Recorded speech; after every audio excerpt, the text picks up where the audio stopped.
होता है प्रदूषण। हमने कहा बकरीद से नहीं होता है, बकरीद से प्रदूषण नहीं होता है, हमारे पटाखों से होली पर पानी खराब हो जाता है, खून खराब होता है, तब ये बोलते नहीं है। हम किसी धर्म के खिलाफ नहीं है, लेकिन सुनो, छेड़ोगे तो छोड़ा। इसलिए जितने भी सोलापुर के लोग हैं, आप हमारे परिवार के सदस्य हो।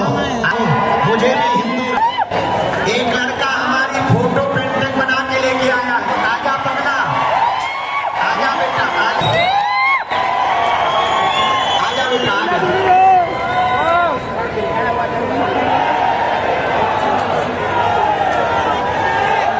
छत्रपति वीर शिवाजी महाराज की। क्या है? इधर मैं भी बागेश्वर बाबा हूँ, मुझे भी हिंदू राष्ट्र चाहिए। हाँ भैया, हम भी बागेश्वर बाबा हैं। जरूर चाहता हूँ। कहाँ रहते हो? सोलापुर में। शेरगी। सेलगी? जरा बैनर दिखाओ सबको। ताली बजा के इस बच्चे का उत्साह बढ़ाओ। भारत हिंदू राष्ट्र की। अच्छा, तो जो हम पद यात्रा करेंगे वो सफल रहेगी? सही कर रहे हैं? हम पैदल यात्रा कर रहे हैं और सोलापुर में एक कथा भी सुनाएंगे। हमने सुना यहाँ धर्म विरोधी ज्यादा रहते हैं, हमें गाड़ी में बताया यहाँ बहुत रहते हैं। हमने कहा फिर भैया हमारी कथा यही हो जाने तो, जय बजरंगबली की। हाँ हाँ, पल्ले पल्ले पल्ले पैर ना तोड़ देंगे, खुशी तुम नहीं बनाए। अच्छा देखो, किसी और से तो नहीं बनवा के ले आए। झूठ ना बोलिए ना, कटानी तो पर्ची खोल देगी। वैसे एक बात बताएं, ये आज की ही बनी हुई है, प्रातः काल तक बनाते रहे।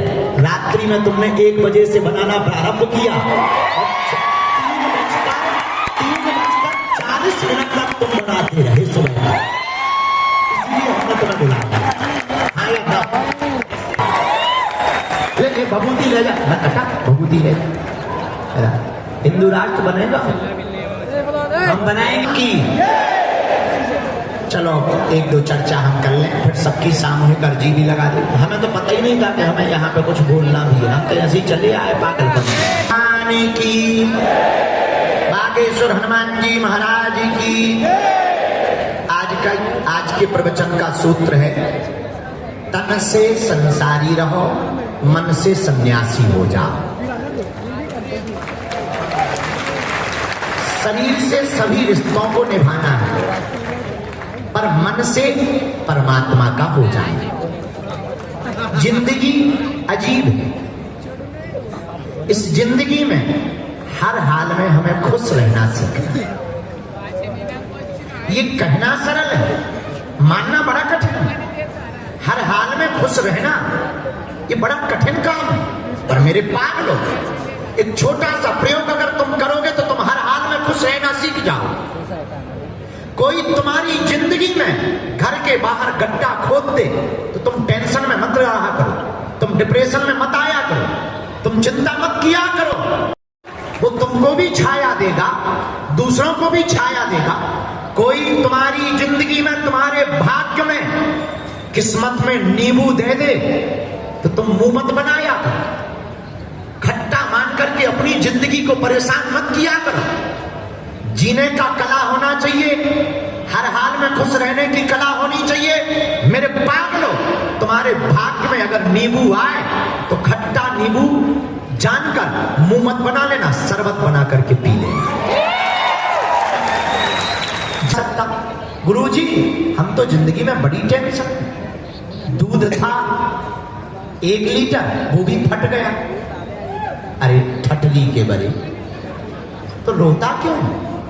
यहां किसी को किसी की नहीं पड़ी, यहां सबको अपनी अपनी पड़ी। सब अपनी अपनी रोटियां सेक रहे हैं, सबको अपने से मतलब है। जब तुम पर विपदा आएगी, कोई तुम्हारे साथ खड़ा नहीं होगा, कोई तुम्हारा हाथ नहीं बटाएगा। मेरे भारत के लोगों,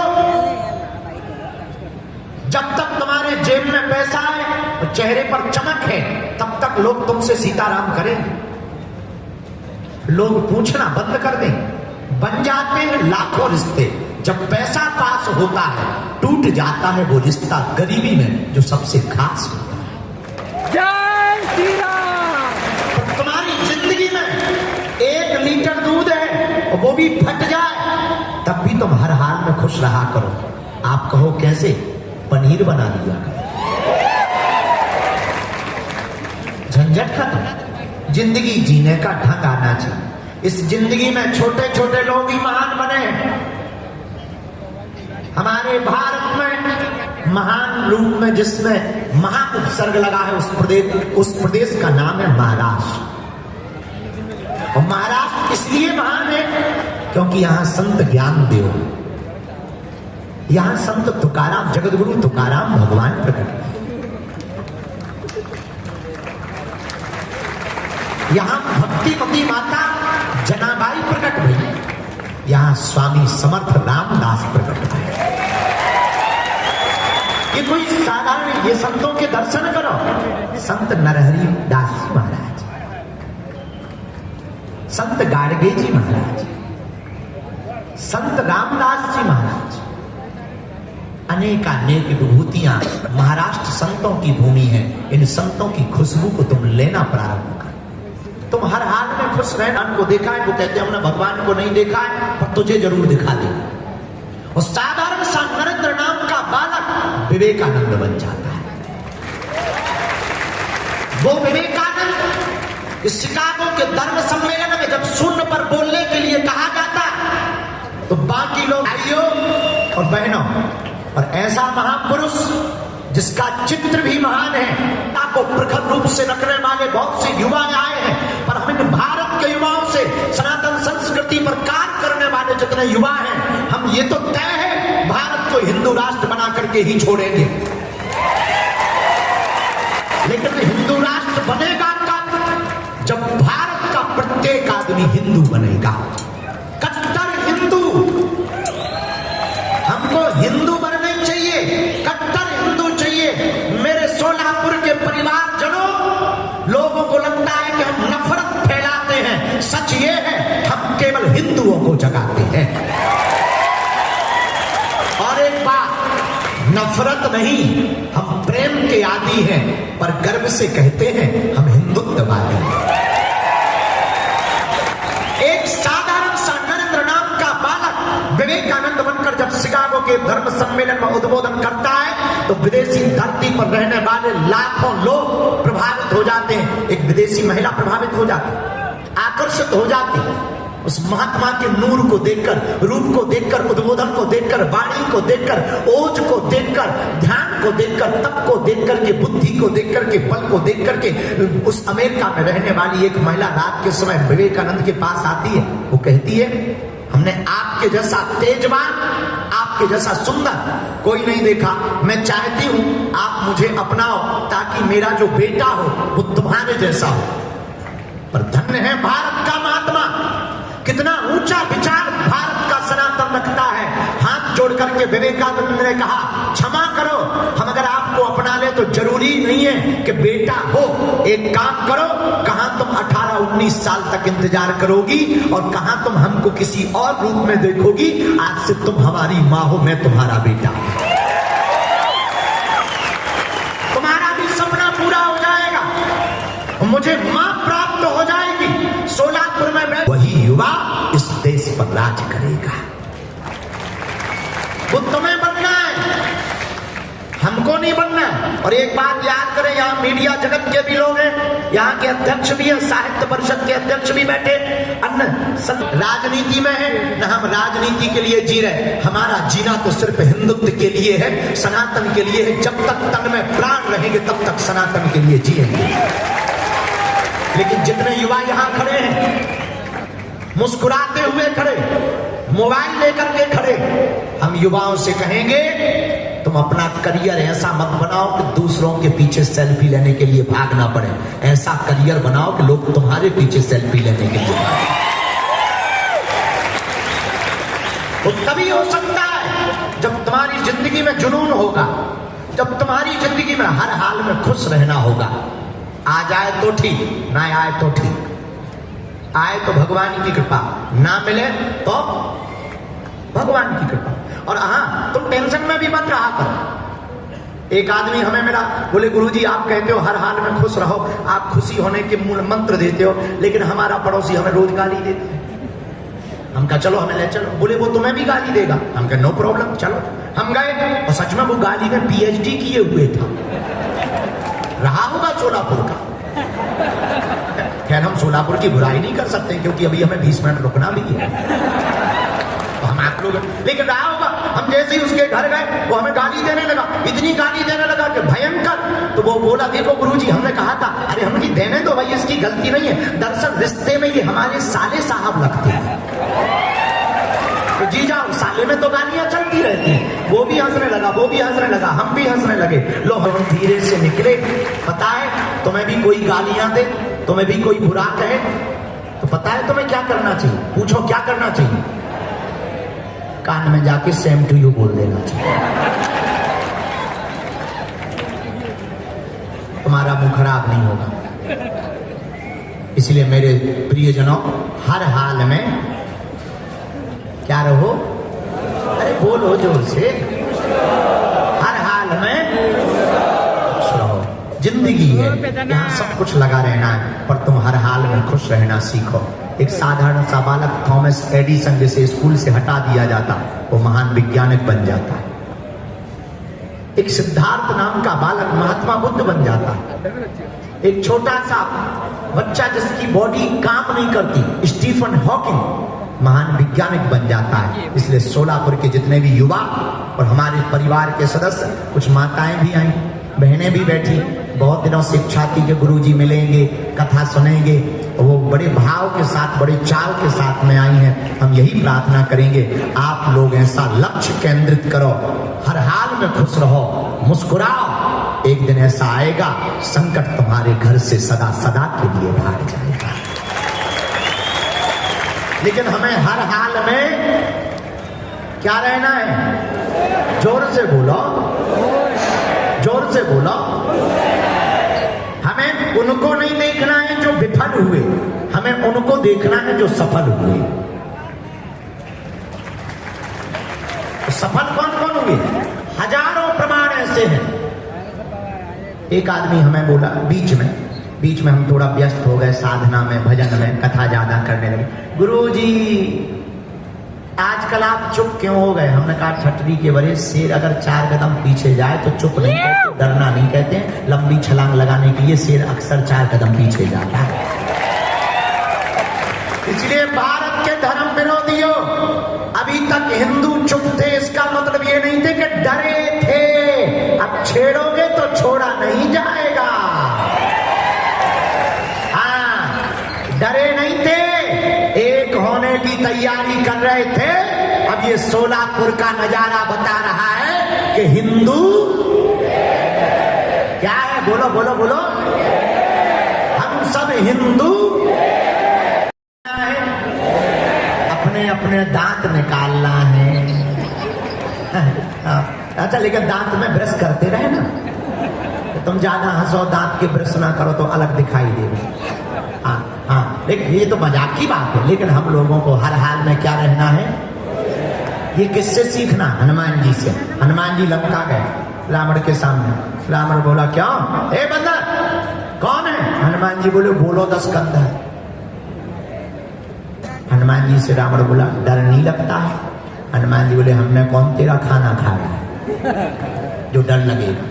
लेकिन इस देश में कुछ लोग ऐसे हैं जिन्हें भारत में डर लगता है, और हमारे बजरंग बली ऐसे हैं, उन्हें लंका में भी डर नहीं लगा। ऐसे हनुमान जी। रावण बोला डर नहीं लगता। हनुमान जी बोले देख मौत बगल में खड़ी हो गई। हनुमान जी और हंसने लगे, सोलापुर वालों जैसे। रावण बोला क्यों हंस रहे हो? तुम्हें डर नहीं लगता? मौत तुम्हारे बगल में खड़ी। हनुमान जी बोले बेटा हमारे बगल में मौत जरूर खड़ी है, पर देख तुझे रही है। रावण बोला मतलब? बोले मौत हमारे बगल में खड़ी, देख तुम्हें रही है, और हमसे पूछ रही है कि रावण कब खाएंगे, रावण को कब खाएंगे। रावण बोला चुप रहो। ऐसे हमारे हनुमान जी महाराज हैं जो लंका में भी विरोधी ताकतों के सामने डरते नहीं हैं। अब हम हिंदुओं को भी विरोधी ताकतों के सामने डरना, जात पात से ऊपर उठकर हिंदुओं का सपोर्ट करना है, सनातनियों को एक रहना है। क्या तुम चाहते हो कश्मीरी पंडितों जैसा अपना हाल हो, मणिपुर जैसा हाल हो, पश्चिम बंगाल जैसा हाल हो? अच्छा एक बात बताना, बुरा ना मानना, चलने की बात है, हम चल रहे, अर्जी लगा के जाना है हमें, लेकिन हम जाने के पहले एक बात पूछ रहे हैं। बांग्लादेश में हिंदुओं पर अत्याचार हुआ, कुछ हिंदू भारत आ गए। भारत कितना अद्भुत है, यहाँ हसीना को भी जगह मिलती है और सीमा को भी जगह मिलती है। हसीना और सीमा दोनों भारत में ही सुरक्षित है। इतने इस्लामिक राष्ट्र पर भारत में सुरक्षित है। हम किसी के बुराई नहीं करते, हमें क्या लेना देना, हम तो बाबाजी आदमी है। और अगर किसी को बुरा लग भी रहा हो तो हाजमोला की गोली खा ले, हम क्या कर लेंगे। हाँ तो सुनो एक बात बताओ, बांग्लादेश में हिंदुओं पर अत्याचार हुआ, उन्होंने भारत से शरण मांगी, तो किसने मदद की? भारत ने मदद की। विचार करो, भारत में हिंदुओं पर अत्याचार हो जाए, कहां जाओ? ईसाइयों के देश 90 से ज्यादा है, हिंदुओं का एक भी देश नहीं। आज इजराइल लड़ रहा है अपनी संस्कृति को बचाने के लिए। अब हम लोगों को भी घर से बाहर निकलकर जात पात को ढुलाकर, ऊंच नीच भेदभाव छुआछूत को मिटाकर हम सब हिंदू एक हैं, इस बात पर जोर देकर के अब घर से बाहर निकलना पड़ेगा। वरना जैसा पश्चिम बंगाल में हुआ वही हाल भारत के कोने कोने में होगा। विरोधी ताकतें लगी रहेंगी। इसलिए हम लोगों को अब प्रण लेना है कि हम लोगों को अब जात पात में नहीं, एक होना है। कौन कौन आज से शपथ लेता है हिंदू राष्ट्र के लिए? पक्का या कच्चा? हमारी मेहनत बेकार तो नहीं जाएगी, हिंदू राष्ट्र बन जाएगा। देखो हम अपने लिए नहीं कर रहे, हमें क्या फायदा है, ना तो हमें नेता बनना, ना हमारी कोई पार्टी। कथा तो हम पहले भी करते थे, जो अपनी जान की बाजी हम हथेली पे लेकर चल रहे, पद यात्रा कर रहे, यहाँ वहां भग रहे, दिन रात एक किए हैं, हम अपने लिए नहीं कर रहे। आने वाली हमारी बहन बेटियों पर अत्याचार ना हो, इसके लिए जी रहे। सरकार जैसे 35 टुकड़े ना हो, इसके लिए जी रहे। इसके लिए हम ये सब कर रहे हैं कि जो तिरुपति बालाजी के प्रसादों में हुआ वो भारत के किसी भी मंदिर में ना हो, इसके लिए लड़ रहे हैं। का ज्ञान का मूल, इसलिए लड़ रहे हैं कि हिंदू एक हो जाए। अंगूर के बारे में सुना तुमने? अंगूर जानते हो? जानते हो अंगूर जिसे खाते हो? उसी अंगूर की कीमत होती है जो गुच्छे में रहता है। गुच्छे से टूटने के बाद अंगूर बहुत सस्ता बिकता है। गुच्छे से टूटने के बाद अंगूर सस्ता बिकता है। उसी प्रकार तुम्हारी कीमत तभी रहेगी जब तुम सब हिंदू एक। भारत को बांग्लादेश नहीं बनने देंगे। सब लोग प्रसन्न रहो, मुस्कुराते रहो, और हाँ हंसा करो, हंसाया करो। बागेश्वर धाम अपने बाप का घर है, आया जाया करो, और हाँ मुस्कुराया करो। और एक और वचन दे रहे अभी जी, तो अध्यक्ष जी जल्दी से यहाँ एक कथा होनी चाहिए, ठीक है? हाँ हम बढ़िया जल्दी कथा सुनाएंगे। अभी हम जा रहे हैं, हमारी वो बागेश्वर धाम से ओरछा तक पदयात्रा है। तुम लोगों को टाइम मिले तो आ जाना, नहीं तो घर बैठ करके ही हिंदू राष्ट्र के लिए सपोर्ट करना, उतना ही काफी है। सब लोग प्रसन्नता पूर्वक रहना। इस बच्चे को लेकर के आप आइए, खड़ा कर दो वहीं पर। कहां से आए? सोलापुर से। कहां रहते सोलापुर हैं? अरे जरा इनको माइक दे दो, वहीं से। मोहन बेट, भवानी पेट, भवानी पेट। भैया आगे बताओ, दौड़ो मत। वहीं खड़े रहो, वहीं खड़े रहो। उनसे कह दो हमने इस बच्चे को देख लिया है, आई ऑटिज्म है, इसको मंदबुद्धि है, ऑटिज्म है, पागलों जैसी हरकत करता है, अपनी आयु से पीछे चल रहा है। हमने देख लिया, धाम ले आइयो, हम अर्जी लगा देगी। My wifi very hifi. अब दोनों हाथों की मुट्ठी बांध लो, हम सबकी सामूहिक अर्जी लगा दो। कहो, हे बागेश्वर धाम प्रभु महाराज, हे सन्यासी बाबा, हे कलयुग के राजा, आपकी जय हो। हमारी अर्जी सुनो, हम पर कृपा करो। आपकी जय हो, आपकी जय हो, आपकी जय हो। मनीमन बालाजी के चरणों में प्रणाम कर लो, सन्यासी बाबा के चरणों में प्रणाम कर लो, आई तुल्या भवानी के चरणों में प्रणाम कर लो। हमारे साथ बोलो, ओम बागेश्वराय नमः। ओम हम हनुमते नमः। ओम सन्यासी देवाय नमः। मनीमन प्रणाम करके सन्यासी बाबा का ऐसा उपाय है, जिन भक्तों के पर्चा पर नहीं बन पाते, मिलना नहीं हो पाता, अर्जी नहीं लग पाती, वो अगर सामूहिक अर्जी लगाते हैं, लहसुन प्याज मांस मदिरा बंद कर देते हैं, तो बिना पर पेशी करना, महीने में एक बार, 3 महीने में एक बार पेशी करना प्रारंभ कर देते हैं, तो बिना पर्चा बने ही अर्जी स्वीकार हो जाती है और बागेश्वर बालाजी की कृपा हो जाती है। आप जो भी अर्जी लेकर आए हो 3 बार बोल दो, ओम ओम ओम। कहो, हे बालाजी, हे सन्यासी बाबा, हे कलयुग के राजा, हमारी यह अर्जी स्वीकार करो, हम पर अपनी कृपा करो। आपकी जय हो, आपकी जय हो, आपकी जय हो। मनीमन प्रणाम करके 3 बार सिर के ऊपर से उतारा करके पीछे की तरफ छोड़ दो, एक बार दाहिने का, एक बार बाएं का। अब दोनों हाथों को आपस में मलो, दोनों हाथों को आपस में मलो। ये जो मरीज खड़े हुए हैं, एक बच्चा चल नहीं पाता है, ये ऑटिज्म वाला, वो भी बच्ची चल नहीं पाती, शिथिलता है, वो रोगी है, उनके लिए भभूत लो। दोनों हाथों को पूरे शरीर में लगा लो, दोनों हाथ उठा के बोलो, बागेश्वर धाम की, सन्यासी बाबा की, दादा गुरुजी की, चमीटा वाले बाबा की। अच्छा, बागेश्वर धाम कौन कौन आने वाला है?